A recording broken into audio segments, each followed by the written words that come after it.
Hello, what's going on, people? Welcome back to Football Therapy with me, your host, Yan. I hope you're all doing well. I really do hope that Chelsea news. Look, I'm sorry, everybody. I'm sorry. I'm not standing at the wall. I know a lot of you like it, but hey, some of you guys like the desk too. It's a vibe. Look at my lovely blue wall. I've got guitars and Chelsea stuff absolutely everywhere. This is a good quality DSLR camera, an expensive microphone, a cam link, studio lighting, vibes. Hey, look, I've got my coffee. Sure, it's not heavily edited and cut and all this kind of gear, but we have fun together, you and I, hey? You and me, together, and there's lots to get into today. Bayern Munich want Timo Werner, who misses sitters, but scores goals, and works hard, and is generally a good player, and is a good guy. So we're going to get into that. Injuries, some other stuff. We're going to browse through some Chelsea news together. It's going to be fun. Guys, I appreciate all your support, sweet love, and affection. I'm not going to break out into song, but I would appreciate it if you dropped a like on the video to show your support. It means a lot, friends, and consider subscribing if you're new, and consider following me on Instagram for exclusive sensual nudes. I think I'm nearly on 15,000 subs on the gram. You can be the difference maker, friends. So yeah, are you feeling comfortable now? I hope you are. Let's have a look. We're starting on Football London, here on football.london. Lukaku, Silva, Kante, Chelsea team news, and injury latest ahead of Aston Villa clash. Ladies and gentlemen, football is back. Premier League football. I don't mind international football. I've watched too much of Gareth Southgate's England now. I'm getting a little bit bored. This also doesn't talk about Christian Pulisic, who endured a little ankle injury away with the US men's national team. Apparently, reportedly not that bad. Let's have a little look here. Chelsea have enjoyed a fantastic start to the Premier League season. I was literally about to say 2.5 wins, 2 wins and a draw. 2.5 wins, not even in terms of points. And we can look at aiming to continue when they come up against Aston Villa this weekend. Difficult game, by the way. Will be a difficult game. Although they did drop 2 points against Liverpool at Anfield, it felt more like a point gained as Thomas Tuchel's 10 men put aside a resolute, well-organised defensive display to see Klopp's side at arm's length. Yeah, it was good. It was good.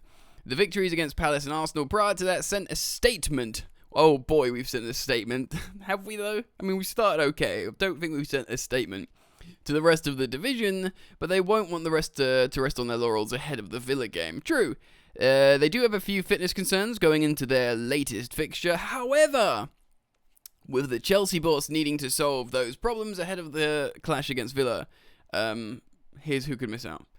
Romelu Lukaku. Now, okay, let's read this and I'll give you my comment. Chelsea are sweating on the fitness of Romelu Lukaku. I don't think we're sweating on it. With the forward needing to undergo a scan on the thigh before returning to the Blues on international duty. Lukaku scored on his 100th cap for Belgium. He picked up a yellow card, almost deliberately it seems, so he could come back to Chelsea after his goal and 100th cap. Why stay for the final game? You don't need to, mate. To find out the extent of his problem. I think this is a minor issue. I'm going to speculate here, but the way he spoke about it, he would not have played that game. He looked okay. He will absolutely want to play this game. He wants to score for Chelsea. I think we can expect him to. By the way, 50 goals for Belgium in his last 50 appearances. I think I've said this recently on the channel, but that is absolutely incroyable, sensational from the big Belgium. And of course, 67 goals and 100 caps. Incredible, just insane. N'Golo Kante, yeah, this is interesting. Kante left out of the France squad early last Wednesday as the ankle injury he suffered against Liverpool. That was sort of his leg kind of bent in a tackle. I was worried about Kante when I saw that. The break hadn't properly healed. We've got to be so careful with Kante now as well. Having suffered a similar issue in the Super Cup final against Villarreal, Kante was named on the bench for the opening day. Before starting the 2-0 success over Arsenal. The 30-year-old has missed all of France's internationals and will be assessed for Saturday's clash with Villa. I think if he's been back at Cobham resting, having a look at the ankle, I think there's probably a good chance that we do play him against Villa, maybe rest him in the group game in the Champions League. I think probably you got to be careful with Kante now. So this is an interesting one, of course. Thiago Silva. It has been heavily reported that Silva will miss the game after Brazilian football authorities triggered a FIFA rule to prevent him from appearing this weekend. This is peculiar rule, this. Silva, alongside 7 other Premier League players, have missed out on 3 of their September internationals and will have to sit out the match should this be enforced. So it hasn't been confirmed yet, which is mental. At time of recording, anyway, it hasn't been confirmed whether these players will get banned or not. As such, it's widely suggested that he'll be available to face Tottenham Hotspur on September the 19th. Great. Of course, we've got Andreas Christensen, who's been absolutely sensational. It would have been good to play Thiago Silva because he would have been at Cobham just preparing for Aston Villa. Top-tier player, elite option to play in the defence. Christensen's been travelling around with Denmark, playing very well as he has been for Chelsea. Denmark now are the best team in qualifying. They've scored so many goals. They haven't conceded a goal yet. Insane record from Denmark. It would have been nice to drop Thiago Silva in for a fatigued Andreas Christensen, but hey, we move. Reece James, of course, he's been sent off against Liverpool, and he'll miss the game for a suspension. It wasn't serious foul play, so it's just 1 match ban rather than 3. Despite featuring for England in the 4-0 win over Andorra, James is likely to be involved for the Blues in the Champions League game midweek, so that makes complete sense. Look, guys, before we move on to the next story, this is fine, really. I mean, these things happen, injuries, absentees. We've got a massive squad, lots of quality. We've got players that haven't been called up to their country that are still decent players that were training at Cobham. Aston Villa, it's at home, isn't it? I believe it's at Stamford Bridge. You know, we are absolutely equipped to deal with this. It's nice to know these pieces of information, but I think generally nothing to worry about, friends. So we move on that. I am going to talk about Timo Werner and Bayern Munich and missing sitters and scoring goals in just a moment, but I do want to have a look at this story. Ronald Koeman agrees with Louis van Gaal. Louis van Gaal, do you remember that clip? The fans are going, Louis van Gaal's Red Army. And then he sang that, Louis van... Okay, I'm not going to keep doing that. He agrees with Louis van Gaal on Chelsea under Thomas Tuchel. For context, Louis van Gaal was doing a press conference, of course, the new Netherlands manager. And he's been playing 3 at the back or something, and a reporter says, you know, why are you playing 5 at the back? You're playing defensive football like Chelsea, which is, I don't know if he's a Dutch journalist, but he might have been a bit total football journalist. And obviously it's quite disrespectful to Chelsea, who under Thomas Tuchel have created layers of chances. And Van Gaal was basically said, you're an idiot, you don't know anything. Tuchel plays quite attacking football. And yeah, there's your context. So Dutch managerial duo Koeman and Van Gaal have agreed that Thomas Tuchel's Chelsea are the, quote, benchmark of how to play 3 at the back system in the right way, amid criticism of the Blues' style being too defensive. Not true. The West Londoners used to play 3 central defenders has helped the club win an abundance of silverware over the years, including a Premier League, an FA Cup with Conte, and the most recent Champions League title with Tuchel, and of course, the Super Cup. Hey, come on, the Super Cup. Despite these successes, the overall consensus portrayed by many rival fans of how the Blues operate is a negative one, with some claiming the system is too defensive. Rival fans saying we're too defensive is none of their ruddy business. We're winning trophies, and we're not defensive. If you look at the metrics of when Tuchel came in for the final 6 months of last season, I think Chelsea created the most chances and had the most shots. We just missed the most chances. That prompted Netherlands boss Van Gaal and Barcelona manager Koeman to have their say on the matter. The latter of the 2 managers himself came out to defend the West London club, saying, they're the benchmark. We are the benchmark, and it's how best to utilise 3 at the back. Koeman explained, the best Barca last year was 3-5-2. We managed to maximise Busquets. We had a few attackers available. Chelsea are the benchmark. They play a 3-5-2 and are not defensive. Actually, we play a 3-4-3. But you could say a 3-4-1-2 or whatever. It's fluid, that front 3. We must also see, in relation to the workforce glowing praise from such a reputable manager who takes inspiration from seeing what Tuchel has done so far in SW6. It can only be positive. I'm not going to go on and read the rest of that, but reputable. I just realised I've not shown you the article there. Anyway, reputable managers talking about Thomas Tuchel's Chelsea system and how it's not defensive, how it's offensive, and how, quote, it's the benchmark. They're saying that in the media.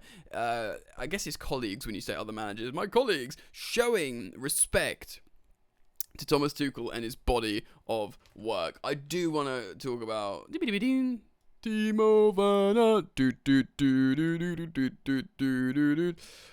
Oh, Timo missed a big chance in yesterday's game for Germany, but then scored a goal. And he scored in every single qualifier in this international break. 3 games, 3 goals, and an assist to boot to go with it. 4 goal involvements in 3 international games, and he missed a sitter to play the classics. Scored some good goals in that as well. German football looking at him in the rumour mill. Before I read this, let's just have some disclaimers. Timo Werner is widely recognised as an incredibly important player to Chelsea Football Club under Thomas Tuchel. Big time. He contributes, he wins penalties, he presses from the front, he assists, he does loads of important things, man, and this can't be understated. He is really, really important.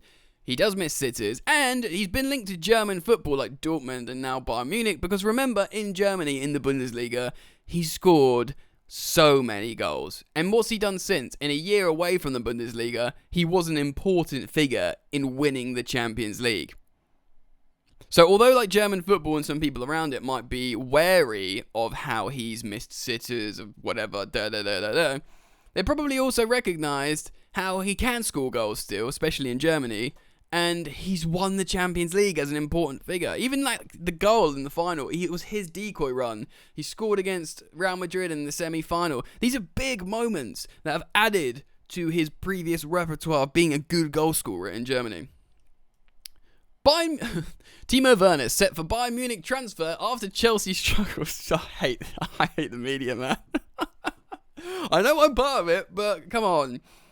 Bayern Munich want to be reunited. Bayern Munich want to reunite their manager Julian Nagelsmann with Chelsea's German international striker Timo Werner. Manchester United are able to focus on it. Okay, so these are the stories. Yeah, we're only going to read this bit here.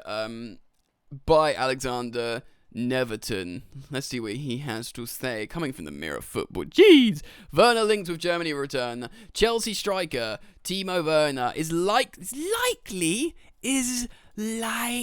to be heading back to the Bundesliga, reports the Mirror. The 25-year-old German international has struggled for goals in the Premier League and is reportedly in contact with his former RB Leipzig boss Julian Nagelsmann, how he now coaches Bayern Munich as transfers on the cards. Okay, this is actually important because there's 2 things to talk about here. One is he exploded under Julian Nagelsmann and scored loads of goals at RB Leipzig. And 2, Werner was set for Bayern Munich before Chelsea.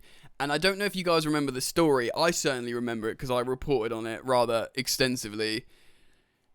Werner was so set on Bayern Munich and he had told all his teammates he's off to Bayern, and that's why he was really hurt. Raphael Honigstein reported on this, and like he was really pissed off. I don't know if I should swear, apologies, at Bayern for not going through with it and they wanted him to wait a little bit longer so his fee went down or his buyout clause came into effect and whatever. And by then he like didn't want to go and he chose Chelsea, but he really did want to go to Bayern for a long time. And yeah, he was quite emotionally hurt about how they didn't like come in from his heart. Excuse me, just burping into the mic. It's a really interesting story. There's, I think it was on the Athletic. Honigstein reported extensively on it on the podcasts and stuff as well. If you can go back and research, it's very interesting. He really wanted Bayern Munich. He's played really well under Julian Nagelsmann at Leipzig, and it feels like combining the coach that made him score loads of goals and his original desired location in Bayern Munich, combining together, that could be alluring to... I don't think he'd ever see Chelsea, if he does go, as a negative experience because he won the Champions League. He might never win the Champions League again. And he's done that now. Like, he's not like 19-year-old like wunderkid. He's 25 or something, or 20, you know. So he might, you know, if Bayern not win if he goes to Bayern in a theoretical world, which I think is unlikely. They might not win it in the next 5 years, and he might not win the Champions League ever again. So he's won it now at Chelsea, and therefore he will always look back on Chelsea as a positive experience. Should he go? Do I want him to go? No, of course not. He's so useful in the Premier League, in a Premier League team, as a worker. We want to see him play off Lukaku. We want to see him do well. I'm just playing devil's advocate here and saying you add Nagelsmann to Bayern together, that could be an alluring prospect to a player like Timo Werner. Anyway, I've been going on for a long time now, so I'm going to wind it down here. Guys, I hope you do enjoy this kind of video. I do still do videos at the wall, but I want to do both because this is more informal and some of you guys like that. So rather than say, oh, I prefer the desk, I prefer the wall, just try and enjoy both, friends. And I'll keep doing both for you guys, my beloved viewers. Drop a like on your way out to show your support. Subscribe. Hey, why don't you share with your friends? Try and help your boy out, Jan. That's it from me, guys. So enjoy the football, and I'll see you later.